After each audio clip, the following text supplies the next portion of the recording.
Hello,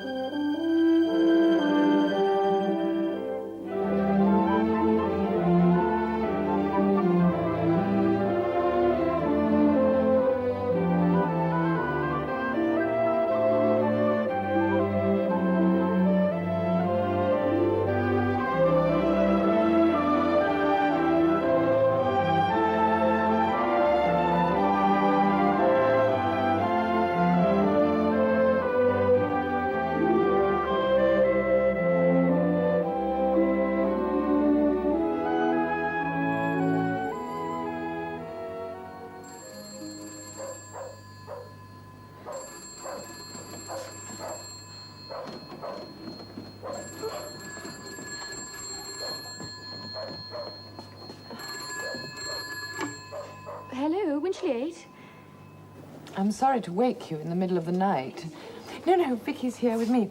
Could you get your father to the telephone? It is rather important. He's not back yet. Not back from Germany? He was due back this afternoon. I thought this might be a call from him. Oh, well, listen, my darling, I don't want to worry you, but it's Granny. Granny? She rang this evening about 7:15, feeling really pretty ill. We went straight round to Artillery Mansions and found her absolutely gasping for breath and very frightened, though, of course, she tried hard not to show it. Oh, my goodness. I telephoned her own doctor immediately, and he said it sounded like an acute bronchial infection. I got her straight into London Clinic with a private ambulance. And Dr. Blackstone is anxious that Daddy should come straight round to see her. It must be possible to contact him. But you don't know where he is. Well, perhaps he stayed overnight in London before coming on here in the morning. Oh, surely he'd have telephoned if so. Well, not if he got to London so late. Look, I'll put a call through to Mummy in Freiburg and see if he left yesterday on the train as arranged. I can do that. No, it's all right, Phyllis. I really think I ought, Liz, if you'll just give me the phone number. Phyllis, please. I'll telephone you as soon as I've spoken to her. Very well, if you insist. Will you be seeing Granny tonight? Oh, it depends on what the doctors say. They've promised to ring here if there's any change. Oh, now call me straight back. Yes, all right, Phil. Bye.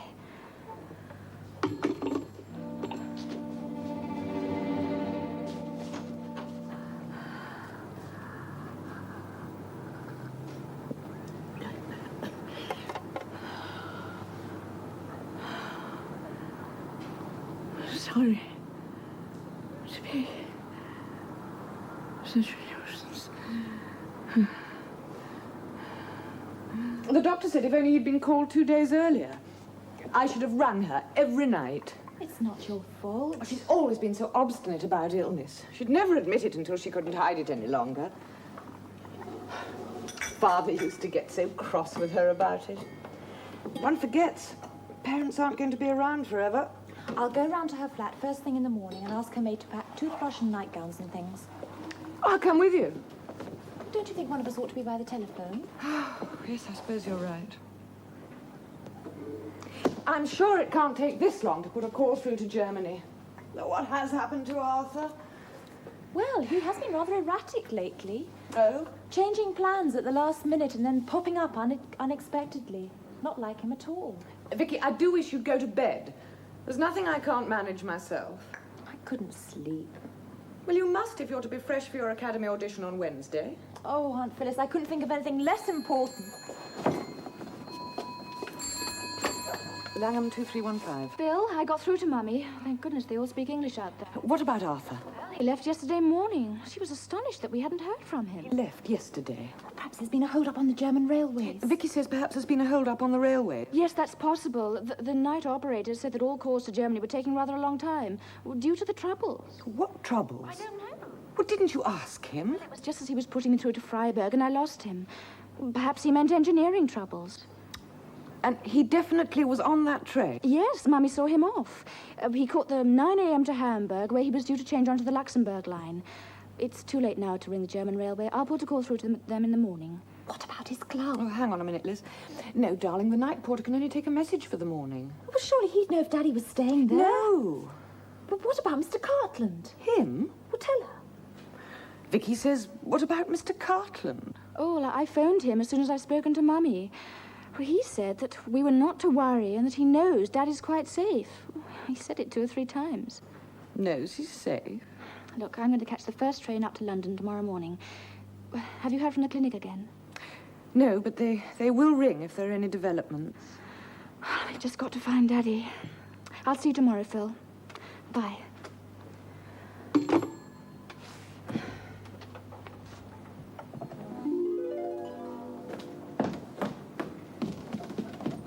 Mrs. Gates? Mrs. Gates? Oh, Miss Elizabeth, we found your note when we got in this morning. Bronchitis, that's dreadful. Yes, well, let's hope it's not too serious. I've made you some coffee in the kitchen. Oh, no, please, it doesn't matter about coffee. But of course it matters, miss. You can't travel all the way to London with nothing inside you. Anyway, Gates has gone to get the car. He'll run you to the station. Mrs. Gates, we've been unable to contact the commander. Oh. He was due back yesterday afternoon, as you may know. He must have been delayed en route somewhere. I see, miss. So, if he telephones or even arrives home, would you ask him to ring me at Miss Phyllis's flat at once? Or if there's no reply, to try the London clinic? Yes.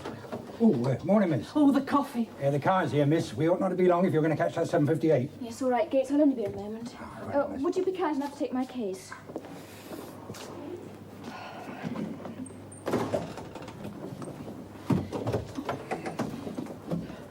Here you are, miss. I've brought you coffee. Was going to do your boiled egg as well if you got time. I don't think I could manage an egg. Mrs. Gates, would you look after Nanny for me? I don't like leaving her in the house by herself. Well, miss, whenever anything like this happens, we always ask her to come over and sleep at the lodge. But, you know, she never will.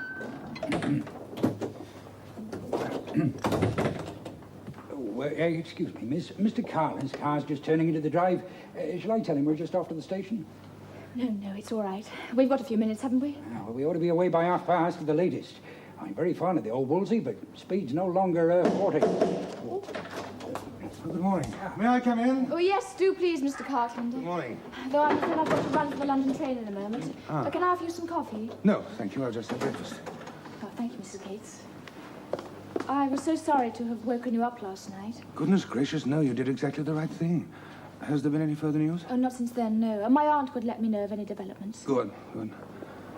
I hope you're not going to worry over much about Lady Bourne. She's a remarkably fit woman, you know, sure in a day You or forget two. my medical training, Mr. Cartland. An acute bronchial infection at her age can be very dangerous indeed.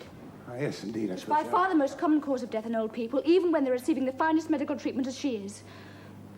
It's very kind of you to try and comfort me, but... But I really should know better, shouldn't I? Or at any rate, pick my place more carefully. Elizabeth, if there's anything, I mean anything, I can do, you will let me know, won't you? Yes, I will. Any hour of the day or night. And look, here's my private number. That's my office at the works. You've got the Lavard number. I hate to see you so distressed. Well, it's very kind of you to call at this hour. Nonsense. It's the least I can do. I have to pass the house on the way to Wolverhampton anyway, you know. Oh, you start early? Yes, I like to be at my desk at 8 o'clock. The early bird. When Rose is at home, she tries to stop me getting up quite so early, so I take advantage of her absence whenever I can. But she's back now, isn't she? No, she was due back yesterday, but she sent a wire to say that she wanted to spend another extra day in Paris. Shopping, I suppose. She didn't really say why. Oh. I see, the same thoughts occurred to you, wasn't it?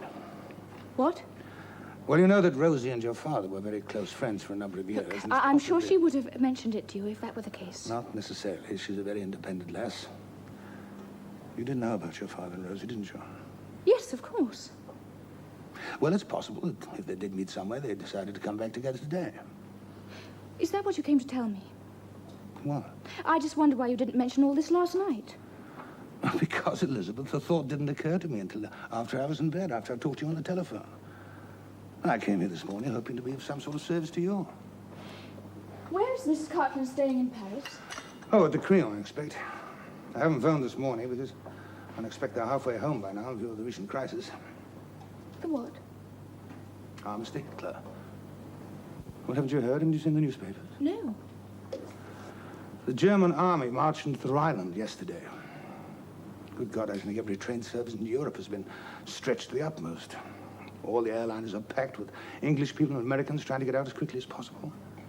I'm sorry, I didn't realize you didn't know. How serious is that? What Hitler's done. Well, I think we and the French will have to retaliate. What, fighting? Possibly. Mr. Baldwin is going to speak to us on the wireless this evening. Why didn't you tell me this last night? Well, last night it was really just a matter of rumor.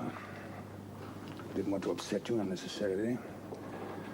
Being, as you probably know, Elizabeth, rather fond of you. Excuse me, miss. Good gracious, Gates, can we still do it in the time? We can try. Look, you must let me drive you to the station. I'm obviously the reason why you're late. No, please, Mr. Cartland, it's very kind of you. Elizabeth, please. I have to go to the town anyway. What about luggage? Well, I'll put your bag into Mr. Cartland's car then, shall I, miss? Yes, thank you, Gates. Oh, right on, miss. It's really very kind of you, Mr. Cartland. You should call me by my first name. 'Tis Geoffrey, you know. Yes, all right, thank you, Geoffrey. Miss Elizabeth, you'll have to go. Will you give our good wishes to Lady Bourne and tell her we're all thinking of her? Yes. Goodbye, miss. Goodbye, miss. Goodbye, sir.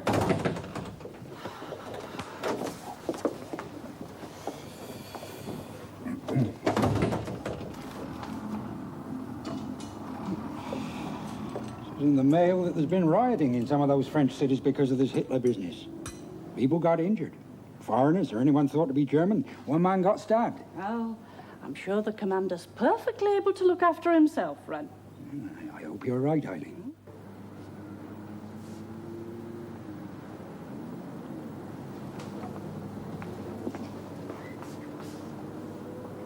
Where's my son? I believe Commander Bourne's due back in London at any minute. What's the day? It's Tuesday afternoon, Lady Bourne. He should be here. Will you excuse me for a moment?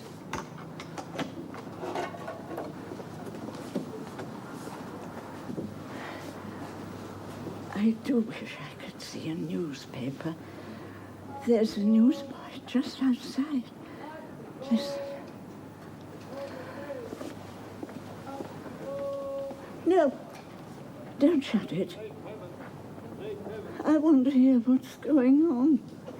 She's over the fever, but extremely weak.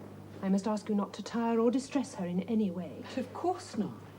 Dr. Harbour-Taylor asked me to explain that the next 24 hours will be critical. Not because of the infection, but because of the acute exhaustion which follows in someone of her age. Dr. Harbour-Taylor says that Lady Bourne does not know about this, and you must under no circumstances tell her. I understand Commander Bourne did not return from Germany yesterday as expected. That's right. And Lady Bourne is not at all aware of the unrest out there. I mean the news in the papers. I don't see how she could be. Then I think it would be as well not to tell her, for the time being. The commander's father-in-law is coming up from Datchet this morning, though I'm not sure what time he'll arrive. Well, we'll see how she is when he gets here. I bought some things round in this sponge bag and scent and so on. Oh, yes, thank you. I'll take it. I'm not asleep. Hello, dears. Mother, darling. Lovely to see you. Hello, Granny. Vicki, darling.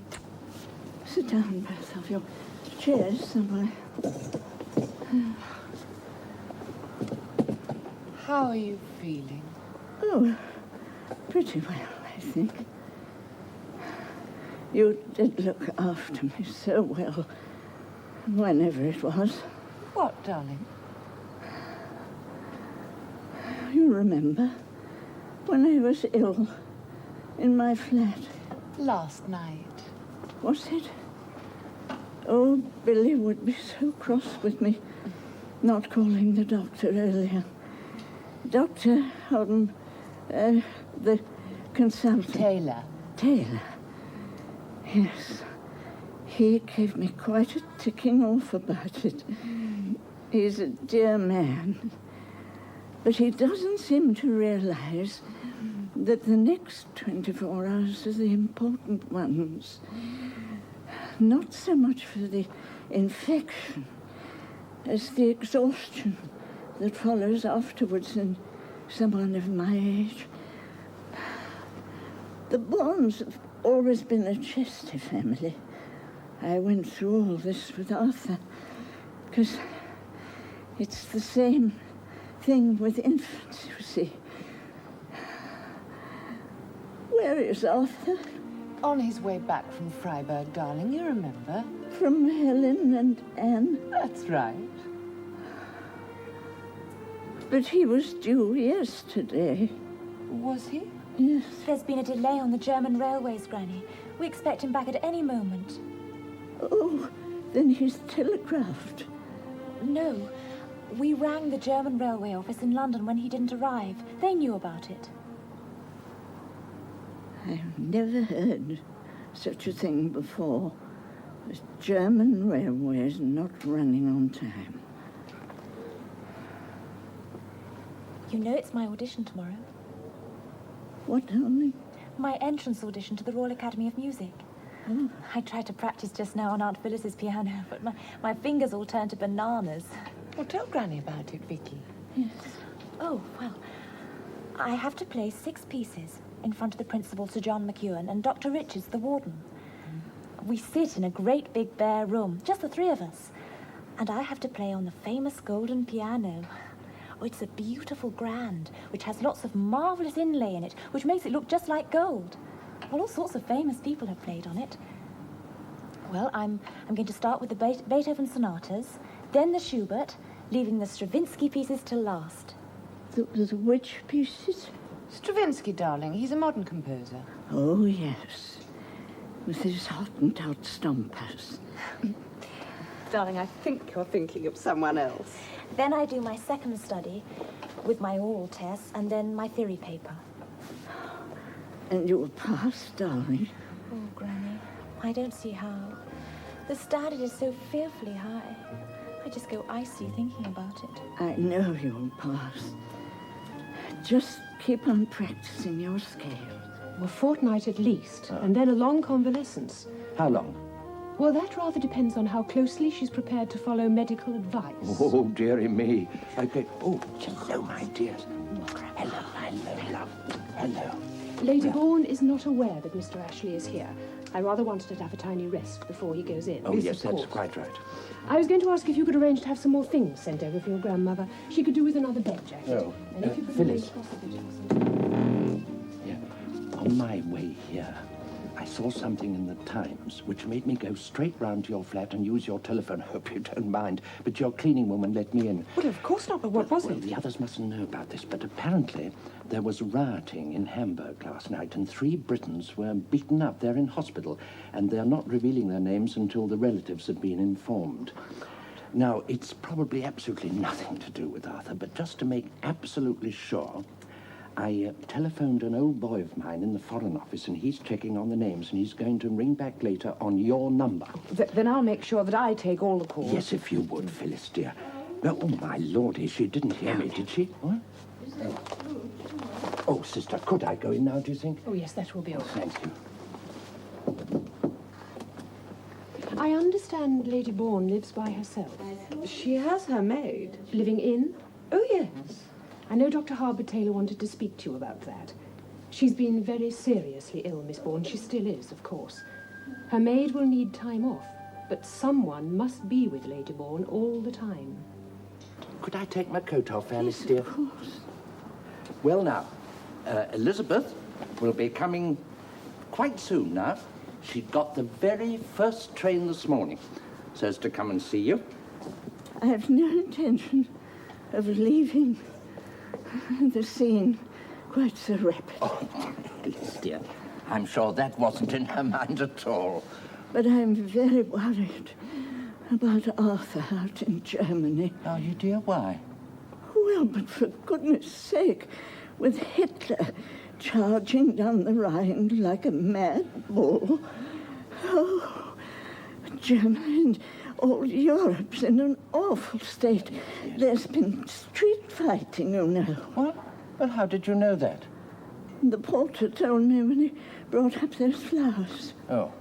But don't say anything to Phyllis and Vicki. I don't want them to worry about him being out there. Very well, I won't. Oh, Charles, I'm so afraid this may lead to war again. Now, Alice, come.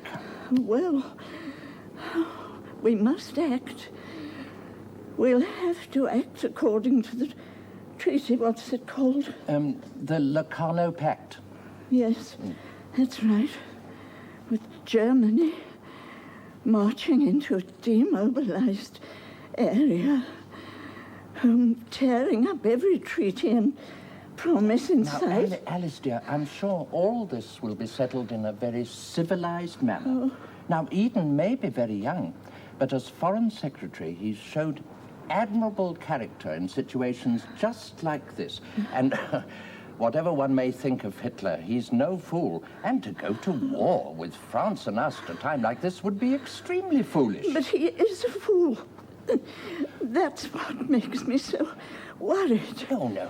I mean, he may have been a corporal in the war, but it doesn't follow. But he wasn't a corporal.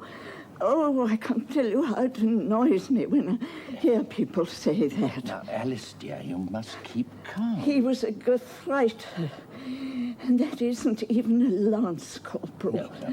However, it looks as though he'd be able to start a war. Now, Alice, dear, you must not worry about it. How can one help worrying? Arthur might be called up again. No. What, at his age? We was called to the Admiralty just after Christmas, and he's never said what that was about. No, he was rather secretive about it. I know they'll want him back in the service if things get worse. Oh, where is he? Why doesn't he come? Now, Alice, dear, I think I ought to go now, because you must get a little sleep. Oh, yeah. But leave me your Times. What? Will you? Times in pocket. Oh, look out. But, Alice, dear, I haven't done the crossword yet. Oh, don't be so mean. Oh.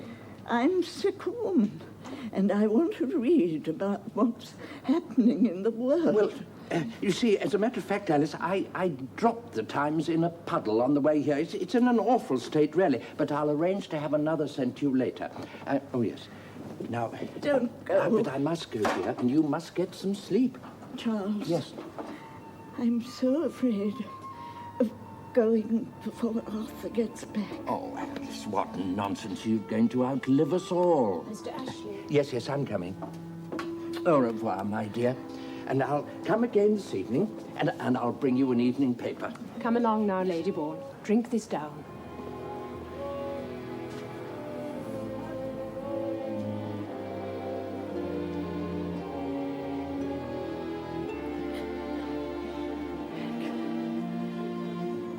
So tired.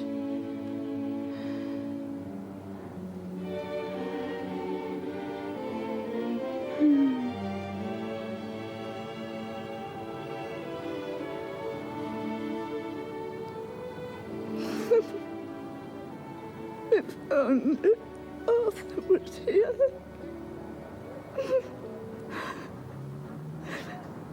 Where can he be?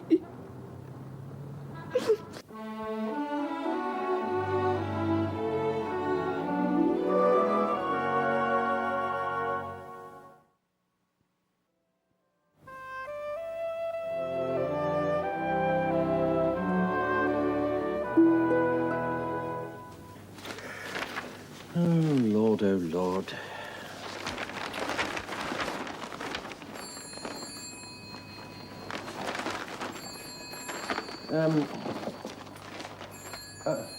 I suppose I could.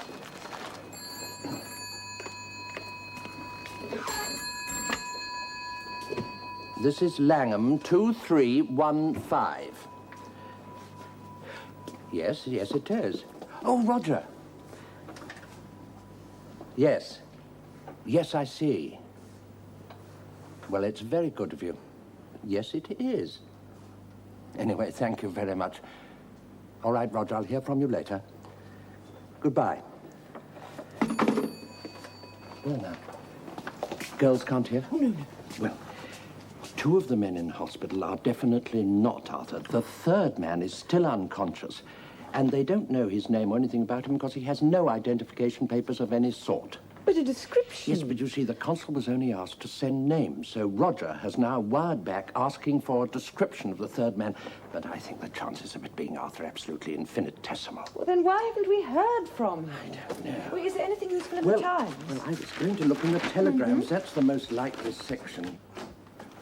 I sold fruit, 14 letters. For goodness sake, Grandpa. I would have thought there was something more to concern us this morning than the crossword.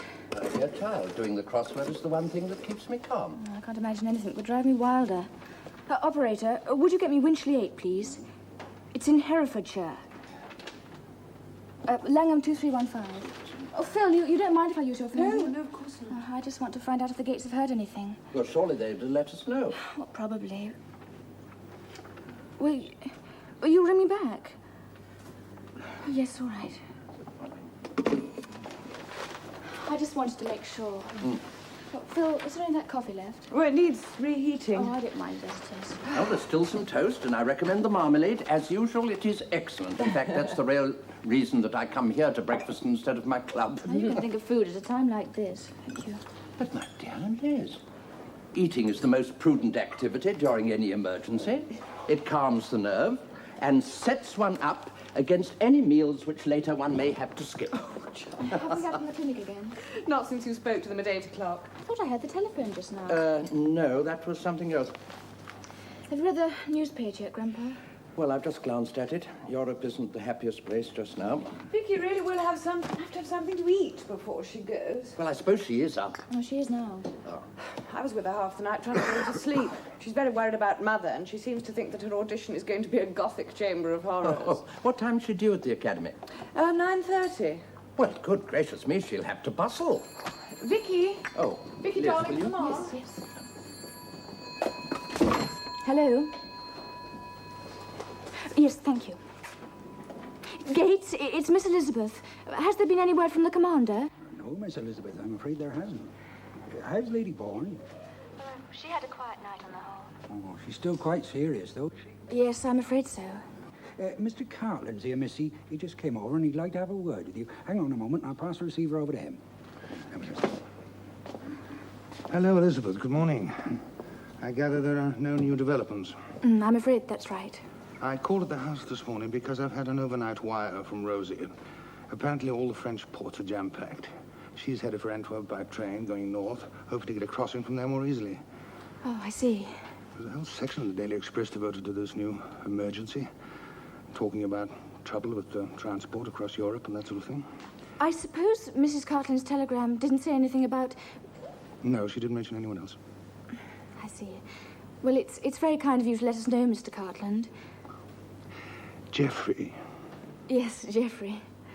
Something else did occur to me. You've got friends in Munich, haven't you? Well, the family have, the von Heinigs. Well, isn't it possible to contact them? I'm sure they can make inquiries in their own country. They probably know more about the crisis than we could possibly do here. Yes, that's certainly a thought. Thank you. I'm very fond of you, Elizabeth. I'm very fond of you all. I'm very worried about the situation. You will keep me posted, won't you? Yes, of course I will. Goodbye, and thank you.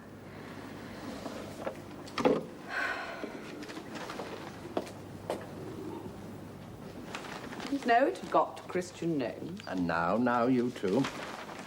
Mrs. Cartland is coming home via Antwerp. Apparently, the French ports are packed. Well, he thinks that Daddy may have hit the same snag and be coming the same way. Well, then why didn't he wire us? He suggested, why not asking the von Heinigs if they could make inquiries from Munich? Well, that's an idea. Well, I don't see there's any point. We don't know enough. No. Liz, it was you who phoned the clinic this morning and not Phyllis. Yes, that's right. Well, what did they say exactly? Well, that her condition hadn't changed for the better or worse. Well, at this stage, it's a good sign. How so? Well, there's been no re-emergence of the infection overnight. Oh, I see. Well, I didn't say anything yesterday, but she struck me as being very flimsy. Although, of course, she put up a grand show for me. I think she's worried about Daddy. Aren't we all? Lady Bourne had bronchitis before, you know, sir. She nearly died of it. No, I didn't know that. That'd be in 1921 or 22. The commander and Mrs. Bourne were in Bermuda at the time, I remember. Oh, because the old admiral was alive then, sir, and he nursed her through it day and night. Well, the doctor said that was what saved her. But what it really was the rum. The rum? Well, he never told the doctor, sir, but he used to give her great big tots of rum. Oh, none of your wine merchant stuff either. This was naval issue. Rio Passer. Ocular cure, he used to call it. Don't you tell anyone, Gates, he used to say to me, well, this is the way we've always treated it in the Navy, and it always works. I did too. She was back to normal again within a month. Much happier too, I thought. Perhaps you ought to be getting that now, eh? Ah, well, it's a thought, isn't it, sir? Thank you, Gates.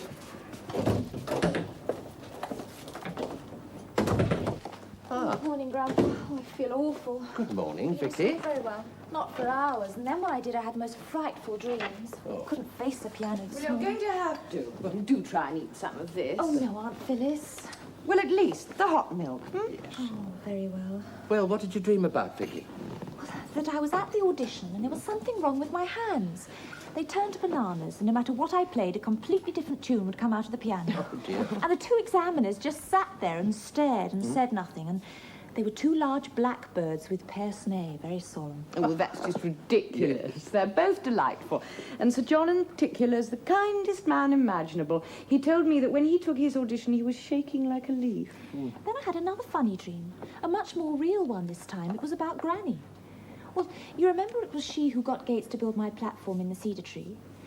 Well, I dreamt I was much younger, and I saw Granny coming out of the house. She looked lovely. She was much younger, and she was wearing a long, wispy summer dress and a big straw hat. And she came up to me and smiled and kissed me and said goodbye and walked off down the road. Well, I expect it was something that rarely happened in your childhood, and you were sort of remembering it. Oh, Vicki, I've got something for you.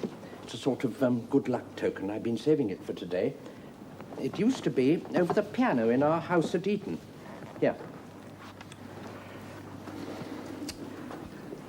Oh, Schubert. Oh, Grandpa, it's lovely. Well, I'm glad you like it. Oh, it's an absolutely lovely present. Thank you. Well, it's nothing really, but it did belong to your other grandmother, and I know she'd have liked you to have it. Charles, it's exquisite. Yeah. Listen, everyone, do you know what the time is? Oh, What? come on, Vicki, Come on now, you better take a taxi cab. Oh, no, Charles, it's only a few minutes walk. Not most important to arrive in style on an occasion like this. Might rain at any minute. Now, I insist on paying for it. Charles. Take that, Phyllis, that's right. Come along, my dear. There's nothing worse than unpunctuality. Oh, Thank you for my lovely present. not at all. Good luck. I know you'll do splendidly. Good luck, Vic. Thanks, Liz. Yes. Bye-bye. Bye. Oh, dear, oh, dear, oh, dear. Oh, you're a lovely and thoughtful grandfather. Oh, rubbish, rubbish. I know what these fares are nowadays. Liz, do you know that my taxi cab from Paddington Station to Baker Street yesterday cost me 3 and 2pence? Grandpa, there's something I'd like to talk to you about. Yes? Well, it's something I hate even putting into words. But it's got to be said, and you're the only person I can turn to. Oh, dearie me. Well, come on, out with it. Well, it's about Daddy and Mrs. Cartland. And I just pray that it's not true and that I'm being a mean and horrid and suspicious daughter. Better go on. Well, you know that they used to be good friends before. Yes, it was 1923, wasn't it? They were out in Hong Kong together. That's right. They were dancing partners. They played tennis together. And Daddy was her father's flag lieutenant, that sort of thing. Well, since the Cartlands have moved into Layford, she and Daddy have been seeing rather a lot of each other. Particularly since Mummy and Anne moved out to Freiburg. Go on. Well, his movements have become so unpredictable and, well, mysterious. First of all, he was supposed to be going to a meeting at the Admiralty, and suddenly he went straight off to Germany without a warning, without even a telephone call to us. Yes, but that was to see your mother and Anne. Well, that's what we all thought. But as it turned out, he was only with them for a few hours. And the rest of the time, well, no one knows where he was. Mrs. Cartland happened to be skiing in St. Moritz at the same time. Oh, by herself. She and Daddy came back to Larkfield on the same train together. It was so blatant, I even asked Daddy about it as a sort of half-joke. Well? He was terribly evasive about it. He never really answered at all. And then there are the times when she comes to see Daddy privately at home, and they disappear into his study for hours at a time. But once you were there. Yes, I remember. It was at Christmas. Oh, that's right. And what else? Well, where is he now? But, Liz, dear, we've talked about that. travel on the continent at the moment is chaotic. Yes, but Grandpa, if he's stranded, why hasn't he sent us a wire, as Mrs. Cartland did, her husband? You tell me why. Because the wire would say where it was sent from. And the wire might come from the same place as... Yes, I see. Now, her husband told you about this wire, did he? Yes. Did he, well, was he suspicious in any way? Well, that's the oddest thing of all. Yesterday, he seemed to drop a hint that they could be in Paris together. Huh? Oh, good gracious me. Did he actually say that? Well, no, not directly. Well, I may have misunderstood. Well, he's a rum sort of chap and no mistake. I don't mean he's just out of a different drawer from us, but Grandpa, well... Grandpa, don't hold it against me for having such suspicions. Well, I really have been in agony about it. Liz, now let's get one thing absolutely straight. We both love your father, and we both believe in him. Otherwise, we couldn't talk like this. Yes, but Grandpa, you see, Daddy and that woman being closeted together while you were there. Yes. Well, what happened after that? I had a visit to the Admiralty.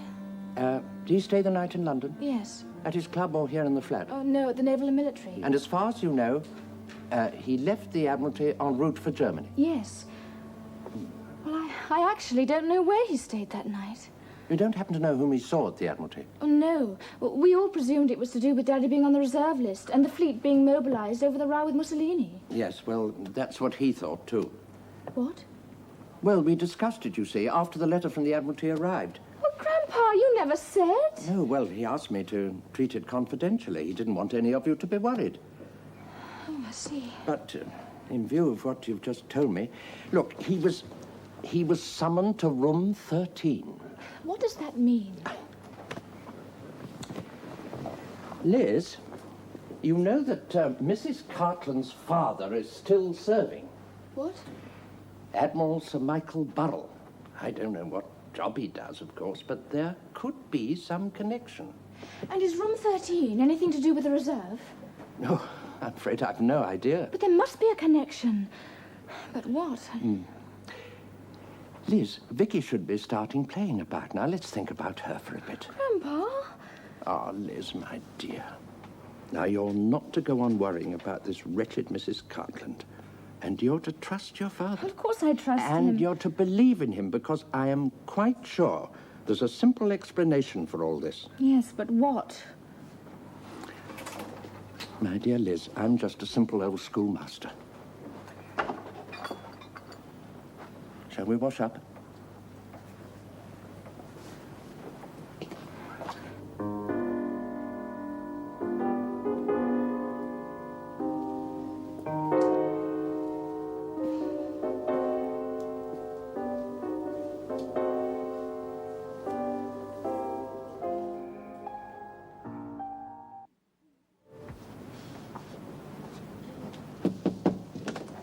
May we come in, sister? Please do, Mr. Ashley. Good afternoon, Miss Bourne. Good afternoon. How is she? She's very much better. Oh, good. Oh, I say, she's made a jolly good tea. Yes, indeed she has. At 3 o'clock, she suddenly sat up and announced she wanted something to eat and some hot tea. And at the moment, she's actually taking a telephone call. Well, isn't that splendid? Well, it's too soon for phone calls, really. But this was a rather special one, apparently. Well, not from overseas, from France or Germany. No, I don't think so. I think I heard, could it have been Croydon Aerodrome? No, of course not, my dear boy. I'm very much better, and I can't tell you how lovely it is to hear your voice. Well, Gates was exaggerating, as he sometimes does. But what about you? We've all been so worried about you. Oh, yes. Yes. All right, my dear. Oh, it'll be so lovely to see you. Well, till then, goodbye. Charles, sister, oh, someone do come in. Mr. Ashley and Miss Bourne. I know, I heard them. Elizabeth, my darling. Alice, Charles. my dear. Oh, I've got such good news. Yes, we thought something must have happened. Arthur on the telephone. He's quite all right, but absolutely exhausted. He's just come down at Croydon Aerodrome. Oh. How did he know you were here? He rang Lockfield as soon as he could get to a telephone. And Gates told him of all the sillinesses that had been happening to me. And then he couldn't get any reply from Phyllis's flat. And oh, it was so wonderful to hear him. Croydon? Well, that means he should be here in just over 3/4 of an hour. Liz, we better not stay long. Oh, don't be silly, Charles. You can't start talking about leaving when you've only just arrived. Yes, but we don't want to tire you just as you're beginning to feel better. I still don't see why he couldn't have sent us a wire at some Oh, stage. yes, he explained that. You see, his connecting train from Hamburg was cancelled without notice, but he managed to get a seat on an airliner from Baden-Baden. That should have got him to Croydon more quickly than the train. Yes, it would. But you know what those aeroplanes are, always coming down to fill up with whatever it is they fill up with. Petrol, Alice, dear. Yes, that's right. Well, it seems that because of all the unrest, some of that petrol didn't arrive, so there was nothing for them but to sit in the aeroplane at place after place for hours on end. Poor Arthur couldn't get out to send us a wire, and the pilot wasn't allowed to send private messages, so the poor boy just sat there at Metz, Luxembourg, Liège, Brussels, going mad out of his mind because he knew how worried we should be. Oh, Granny, it's so marvellous that he's all right. Oh, isn't it lovely, my darlings? I hope I never have to go through anything as ghastly as that again, as long as I live. It sounded splendid to It was me. frightful. I've never played so badly in my life, and my pen kept making blots on the theory paper. But they were all very nice to you. That only made things worse. Are you sure they've got this number? Of course. Taking their time. My dear girl, you're very lucky to get the result the same day. I had to wait a fortnight. It was only because Sir John's going on holiday and, well, a few strings pulled. What will I do if I fail? Oh, don't be so silly. I've never thought of that. Oh, goodness me, what will I do if I fail? I suppose I'll have to get married or something. Oh, what a dreadful end. Oh, I'm sorry, Aunt Phyllis, I didn't mean... Failure doesn't arrive.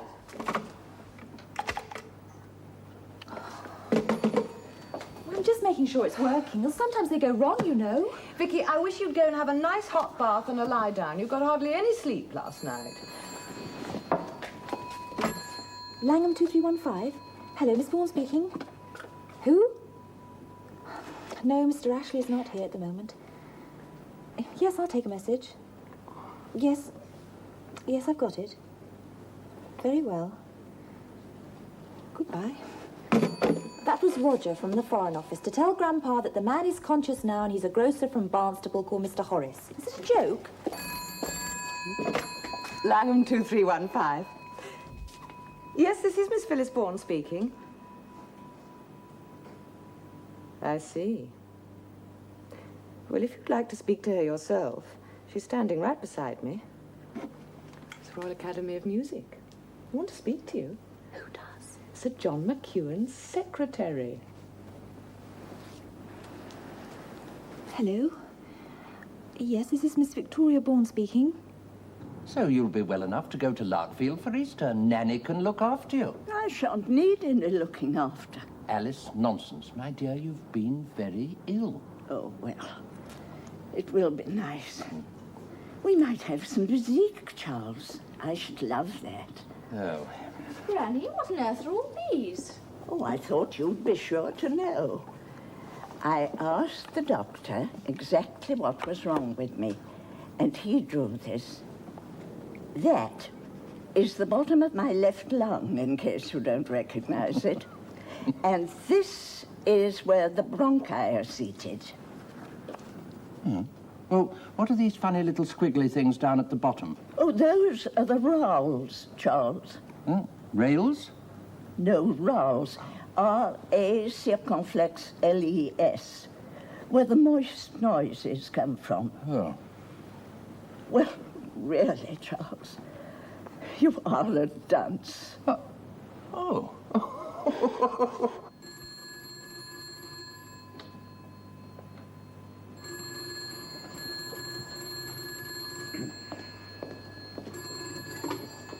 Hello, Hello, this is Winchley 8 speaking. Oh, from London. Yes, all right. Hello? Oh, good afternoon, Miss Elizabeth. I'm just ringing to tell you and Nanny and Mrs. Gates that there's been some tremendous good news. No, just a little higher. Can't you? Yeah, yes, that's better. Oh, do hurry. He'll be here any minute.